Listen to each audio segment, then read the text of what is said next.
Greetings and welcome to another YouTube edition of the new era of the Medical Update Show. I'm your host, Walt Culbertson, and if you are a previous watcher, welcome back. And if you're new to the show, welcome aboard. Unlike when we were out of the Jacksonville Comcast studio with a captive audience, go figure, we know you have a lot of choice out there on the internet for video content of medical shows and education, and I'm glad you stopped by and hope you will continue to do so. And please remember to click on that thumbs up button, give us a like, and while you're at it, hit that big red subscribe button just underneath, and keep those medical updates coming your way. Also visit our website at www.medicalupdateshow.com, where we will post additional content and links related to today's show and prior episodes, where we will also showcase what is coming. In each 30-minute episode, we will do our best to get you answers and insights to the most pressing issues in healthcare. This is a continuation of our three-part series on COVID-19 and the pandemic. It has changed almost every aspect of our daily lives. You can't go out and play with your friends anymore, and you don't like it. Your friends keep asking you to come out and meet them at the playground, but you're always being told no. Keep your mask on, keep your distance, and you're not understanding any of this. And you're 39 years old, so imagine what it's like for a 9-year-old. For our children and their families, these changes can be a new source of anxiety. These new challenges to daily routines can lead to feelings of isolation, grief, anger, helplessness, sadness, and in some cases, even physical changes, such as difficulty in sleeping or a loss of appetite. Children may also have trouble expressing questions, concerns, or emotions on their own. Here to help us work through these challenges with suggestions and insights for children, their families, and our teachers who are on the front lines as well is pediatric psychologist Dr. Olivia Hernandez Gonzalez. She is a member of the outstanding team of Angel Kids Pediatrics here in Jacksonville. She recently served as part of the Department of Psychology at the prestigious Munroe-Meyer Institute and the University of Nebraska Medical Center. She has been working with children with Autism Spectrum Disorder, ASD, and their families. Her work includes significant assessment and therapy services for multiple disorders in children and adolescents in primary care clinics and our schools. I am so very delighted to welcome to the Medical Update Show and our new YouTube era, Dr. Olivia Hernandez Gonzalez. Welcome. Thank you. Thank you for having me, and I would like to say hi to everyone who is watching this show. Thank you very much. Well, welcome aboard, and hey, tell us a little bit about your background. Okay, I always knew that I want to work with children and help people. So working with children was the right thing to do because I can start at the beginning, helping children to grow and have a better life. So having that in mind, I went to the University of North Florida here in Jacksonville, and I completed my bachelor's in child psychology. Then I went to USF in Tampa, Florida to do my PhD in school psychology. With the school psychology, I was trained both in the schools and medical settings because all children go to school, so it was making sense to do school psychology. And then I moved to Omaha, Nebraska. Wait a minute. Mm-hmm. You went from Tampa to Omaha, Nebraska? Wow, was that cold? Yes, it's a very cold place, but has a special place on my heart because I got the best training over there, and I enjoy living in Nebraska for 2 years. Yeah.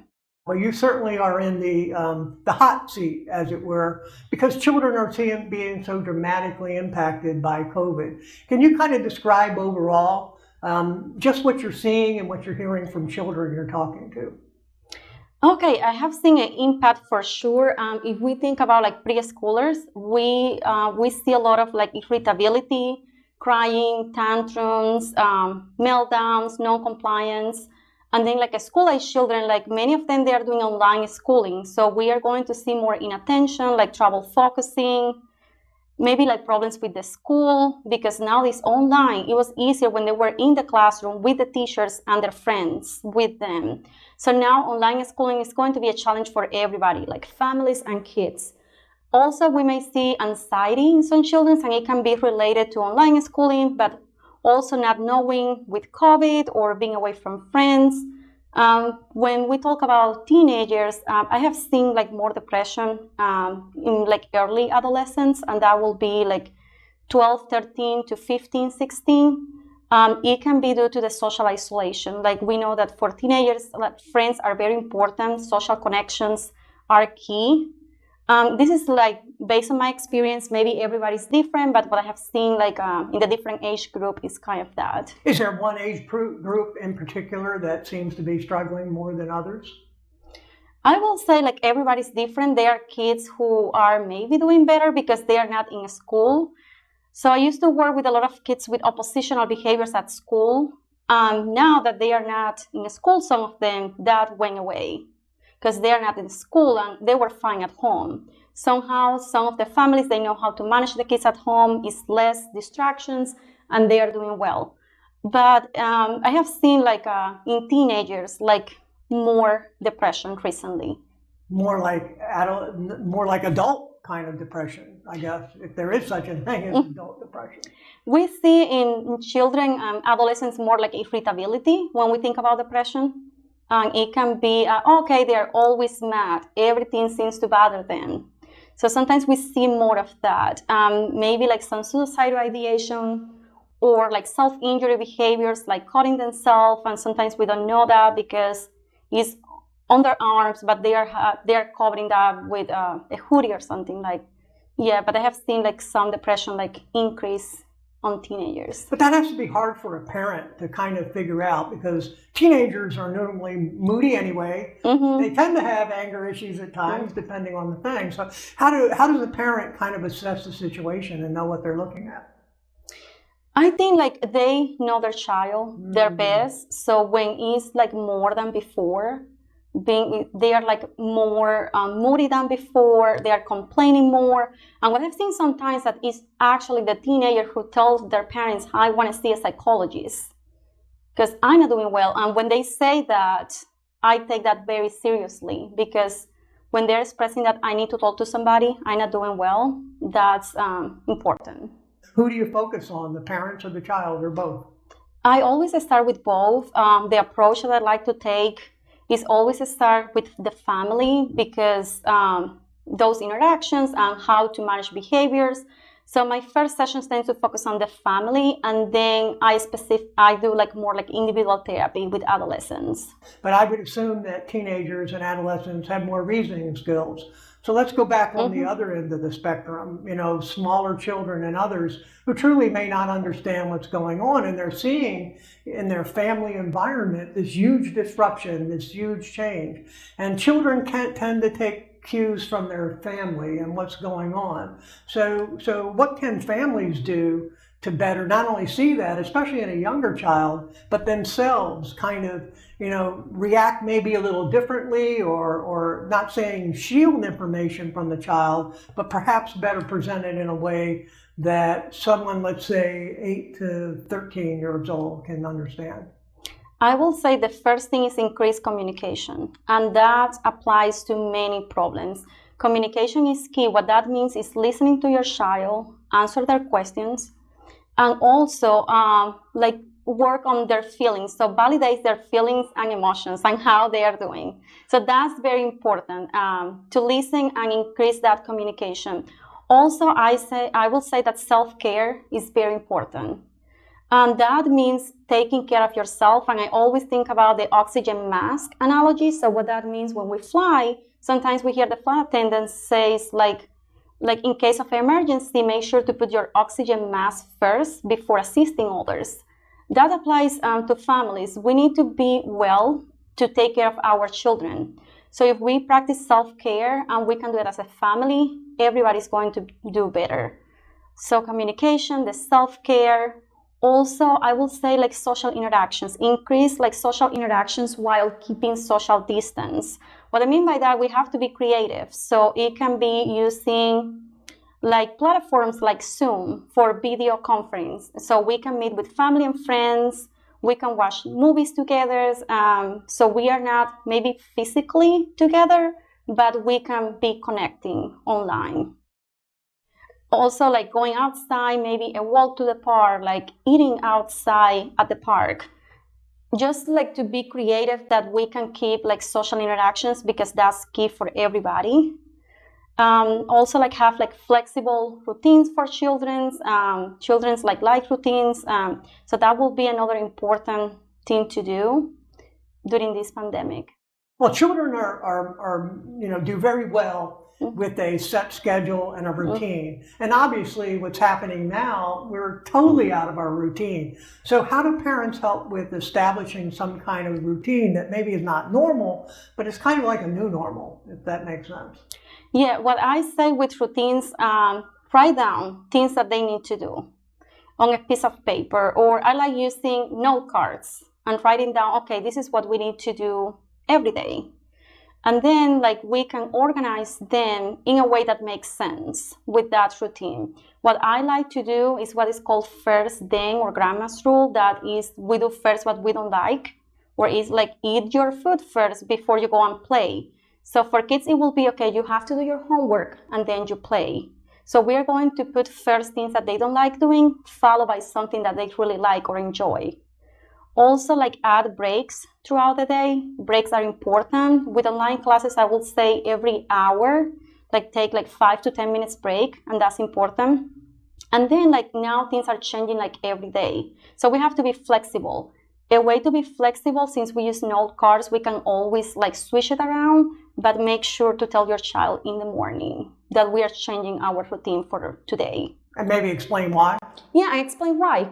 Okay, it's like today we have a doctor's appointment, so we are going to go to online school at 1 o'clock instead of 9 a.m. in the morning. And then kind of like organize your routine in that way, and you can tell your child the day before or in the morning, just to kind of prep them for the changes. So then basically you do try to encourage some social interaction, and I guess within the family unit, but now that mythical 39-year-old that I started with that can't go to the bar wherever his playground is. Children are confronted with that every day. So when they see their friends doing things that they themselves are not allowed to do, how do you explain that? Yeah, so always like use like a language that they can understand, like keep in mind their age, developmental level.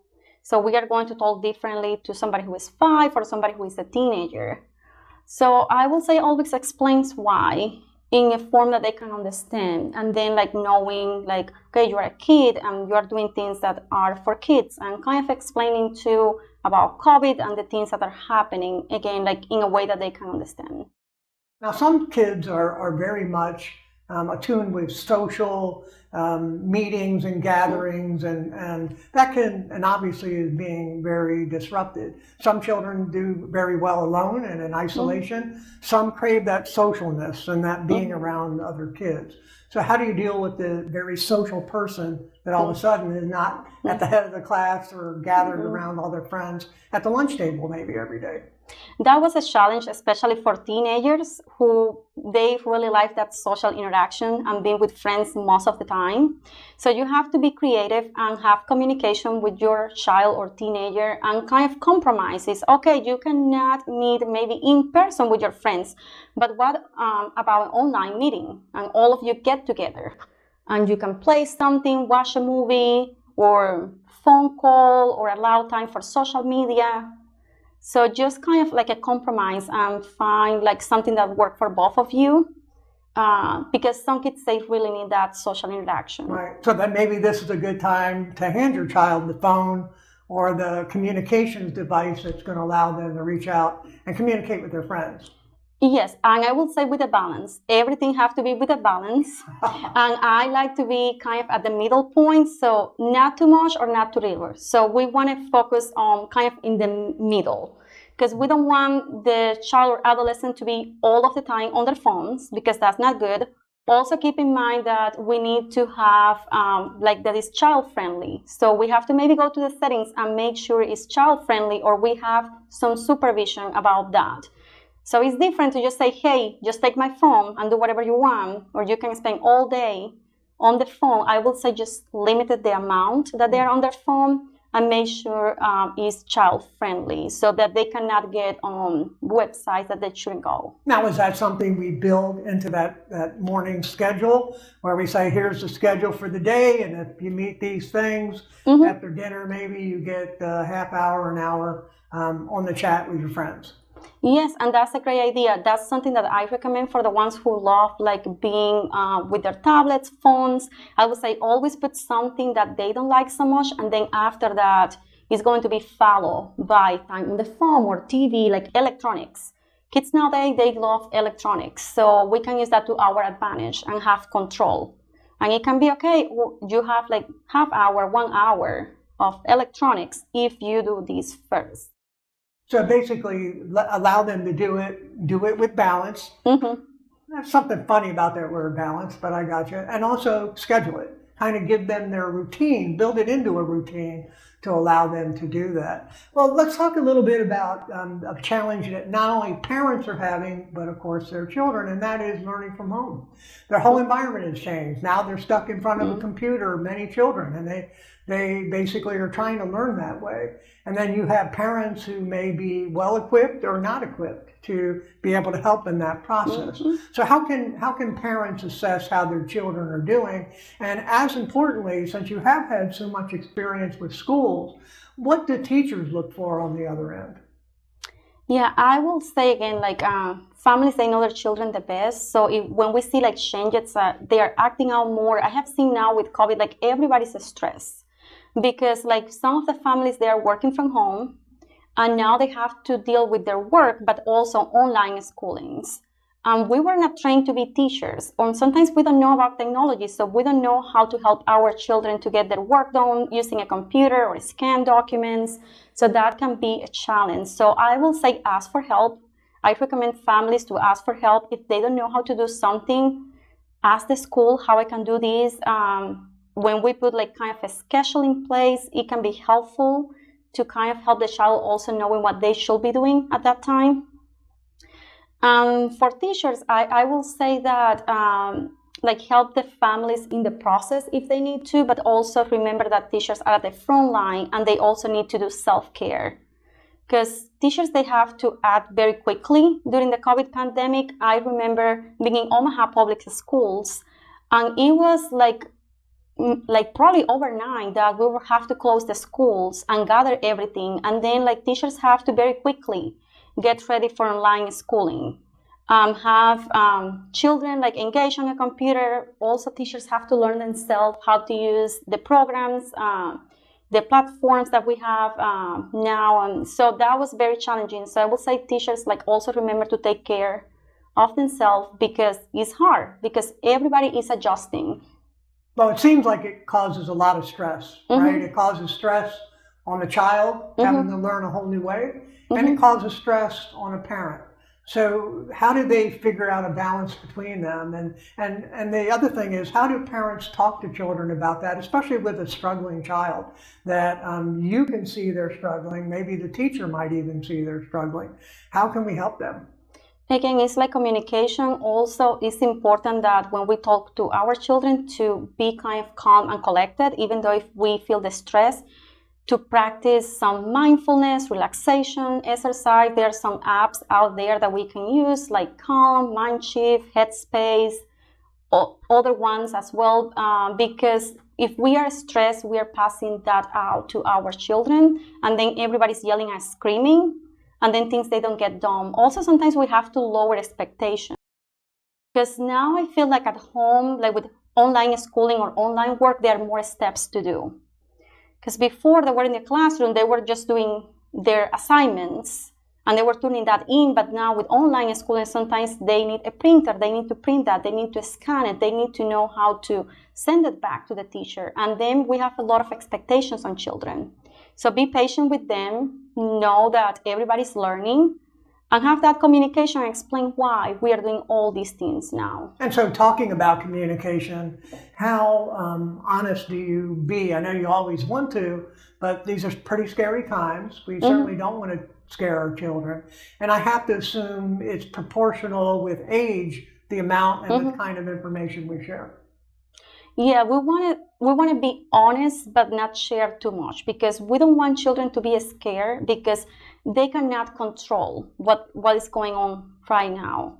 So they don't have control about that. So why to worry then? So we can explain them, yes, like we have a pandemic, it's a coronavirus, probably they know that, but let them know that there are professionals working on it, that they are going to fix it, the grown-ups are going to be taking care of them, that they don't have to worry about that. It's just about school, play, and friends. In that way, they kind of know, because we don't want to be lying to them and say, no, nothing is going on, everything is okay, because that's not the truth. And they are going to know anyways. But we don't want to tell them like, oh, we don't know when we are going to fix the problem, this is bad, even though if we feel like that sometimes, we want to keep in mind that we don't want to scare our children. So how do parents know when to call someone like you to bring in a professional, or, you know, they've tried everything maybe they can do, or maybe they haven't, but is there like a set of things you can point to that if these behaviors are being exhibited, it's more extreme and that maybe you should seek professional help? Yeah, I will say again, like families are going to know their children the best, and when we see like a change, and this change is kind of like lasting for a little bit, and we don't see the problem getting better, maybe it's a time to see a professional. What we do at clinic is we do like an intake interview, like a clinical interview, and then we assess the problem, and we can help you decide if you need therapy, if you need assessments, if we can help you. So I will say always ask for help if you feel like the problem is out of control. But it's hard to say, there are so many problems or so many conditions, but it will see if you see more than the normal behavior. It can be, okay, my child was crying before, but now it's like crying every single day, multiple times per day, and maybe it's hitting me. So this is not okay, even though my child is 3, but to be hitting you every day, that's not okay. Or we see a teenager, okay, like he was or she was moody before, but now is a lot, seems sad sometimes, or so it will be more than the normal. So part of it is understanding your child, understanding what their normal behavior is, and recognizing that you're saying not normal. And then being able to try to mediate it and not being able to perhaps do so. So how do you conduct a session? We see and hear so much about telehealth these days. Do you engage in telehealth clinical settings? I will say, like, before COVID, I got trained on telehealth, but it was one of those things, no, it's not for me. After COVID, I started using telehealth, and now I actually like it. I see myself doing telehealth in the future after COVID, because I've been like a good thing. Why? Because we can reach more people. They don't have to drive to us. They don't have to come to us. We can go to their homes via telehealth. And you can have your psychologist there on the comfort of your home. So that's a good thing. Not good for everybody. Like if they don't know how to use the technology or internet issues, that can be a problem. Also, sometimes what I like is a combination of both, like have them maybe in person for the first appointment, and then we can go telehealth. Also, for some of my established patients, especially for adolescents, that was a very good transition, telehealth. They felt comfortable, we have rapport, it was very convenient. I could adjust to their schooling or work, because sometimes like teenagers work, so that was very convenient doing telehealth sessions. For children, you have to be more creative, and I have to use more the technology in my advantage, and it can be maybe share my screen, be able to write on a whiteboard using the online platforms, using like short clips. So you have to really engage like small children, like younger children, because they are less likely to pay attention or have less insight compared to an adolescent. But also it can be very good for family sessions. Sometimes I work with the families a lot, so I work with the families, and then you can have the adult in front of the screen, and it's fine for them, because again, they don't have to drive to the clinic. I was working with some people in rural Nebraska, like they were over an hour away from the clinic, so it was very convenient using telehealth. Or sometimes when we have bad weather, we can be using telehealth so people don't have to miss their appointment. So a good thing for parents to know, if you're worried about taking your child into the office, you can definitely do a telehealth, and Angel Kids Pediatrics offers that. Yeah. Also, there are families who have children who are medically fragile, so they worry about their health. So that's very convenient having telehealth, because they are afraid of their child having, COVID because they have a pre-existing condition like cancer or subdevelopmental delays or anything that could get on the way of their health. So they like that, being able to have like telehealth appointments. Yeah, that is wonderful. So then you can use telehealth. Mm-hmm. You can also, but patients can still come see you in person. And you do have, as I've seen here, very special protocols in place to keep well children away from children who may be sick. And I guess in your clinical setting, you do that as well. Yes. Yeah, very good. And then so let's talk about basically how we take the next step. And are there tools, are there things that you use that you can share with parents? Are there places online that they can go, or things that they can kind of do to be able to, maybe just one step before you actually try to figure out what's happening? Maybe like a self-assessment is what I'm searching for. Something that a parent can say, here's a checklist, and here's when I know I have a problem, and here's some things I can help to do about it. So we have on our website like some information about the services that we provide. For example, we are doing now like ADHD testing, autism testing, and we have like the main areas where we see problems with both ADHD and autism. So they can take a look at the website, and then when they go over and read, okay, that makes sense, maybe I should worry about this and make an appointment. We also have a list of things that we see. Then like they can decide if they really need to make that appointment, but they can also call the clinic and we can have like a conversation before committing and coming to the clinic, depending on their concerns. Right, very good. And then again, based on the age range, I imagine how you speak to them, how you interact with not only the child, but the parent, right, is drastically different from, let's say, 5 years old up to 18. Yes, and I will say with younger children, I do more like family therapy. I don't like doing like talk therapy with somebody who is 5, and I always tell the family that. I'm kind of more like a behavioral psychologist, so I like to take a look at the family dynamics, like their behavior, their home. So I do a lot of work with the families, and I'm more like a coach, so I tell them what to do and I help them give feedback, what to do to change their interactions with their children. Yeah. Wow. Do you see patients that young? I mean, what's your patient age range? I will say the youngest will be like 2.5. You see a 2.5-year-old? Oh my goodness. And I really enjoy the younger population. Like most of the time when they come to the clinic is those non-compliance, aggression, oppositional behaviors. Maybe they're not allowed to be in daycare because of those oppositional behaviors. So it's why I tend to work with the family, because they tend to be most effective if I help the families how to change like rules, expectations, and modify those behaviors. Do you see this being long-term impact on children, or children seem to be very resilient and kind of roll with the punches? Will they recover from this pretty quickly once it's all done? Yeah, I will say that the early that we intervene, the better for anything. So it's why I like to see younger children in the clinic, because we can make a difference in their life, like when they are so young, because their brain is developing, they are developing, so it's the right time to intervene. Well, let's play a session. So I talked about that 39 that magically went back in time to be a 9-year-old. So I'm a 9-year-old.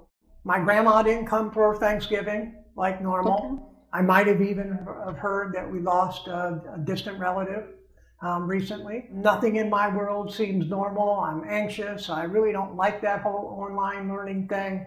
So how would you talk to me as a 9-year-old? And pretend, I know it's hard, but pretend I'm a 9-year-old and just talk to me. Okay, Walt, your mom told me that you have a lot of questions about COVID-19 or the coronavirus. First, tell me, what do you know? What do you know about COVID? What is happening to you? So I will allow the child to let me what they already know, and then I provide always psychoeducation, and that's kind of explaining them. And then I will say something like that. Hey, have you been sick before with a cold or a flu? And then if they say yes, or if they say no, okay, have you know somebody? And then I will say, okay, the COVID-19 or the coronavirus is similar to the flu, but it's a different kind of sick. So that's a new thing. But don't worry, we have scientists and doctors who are working on it. They're going to fix it. They're working on a vaccine. to kind of fix the coronavirus. But also, the grown-ups are taking care of everything, so you don't have to worry about anything. It's going to be fixed. Also, I want you to know that your mom and dad are doing the best. What you have to worry about is school, your grades, friends. You were mentioning about grandma not going to Christmas, but you know what? Like the coronavirus get the most sick older people. Like kids, they get the least sick. You're going to be okay, and your family. What you have to do is wash your hands. It's why we wash our hands. It's why we wear a mask, because COVID like big crowds, and they like people, and likes to go from people to people. But you know what? We can use technology. We can use our computer or phone to have grandma with us.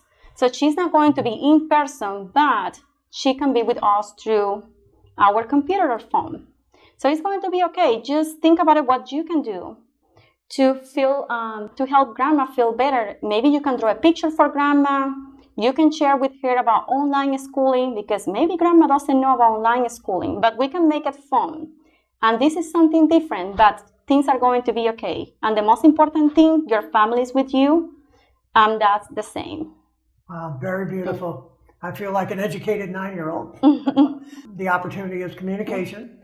In the case of grandma, it's being able to pretty much tell the child, hey, there's another way you can communicate with grandma. Grandma may not be here physically, but certainly we can have her virtually at our table. Yeah. I love it. Well, this has been a very educational session. I promise you at the top, 30 minutes goes very quickly. Believe it or not, we went through our time. Thank you so much, Doctor, for being here today and for explaining this, and wealth of knowledge and wealth of information. And I know our audience will greatly appreciate it, as I do. And so will every teacher out there that you gave some good advice to today. Well, this has been another edition of the Medical Update Show. I'm your host, Walt Culbertson, and remember to subscribe, hit that big red subscribe button, as well as give us the big thumbs up. And we look forward to seeing you again on another episode of Medical Update. Again, thank you, Dr. Olivia Hernandez Gonzalez. And that's quite a name, for being here today. And thank you for joining us. And please remember, wear a mask. Masks do work, and you've got to wear them. We know vaccines are on the way, but guess what? They're going to be a while before they get here. So wear a mask, do your part. Thank you, and we'll see you again on another episode of the Medical Update Show.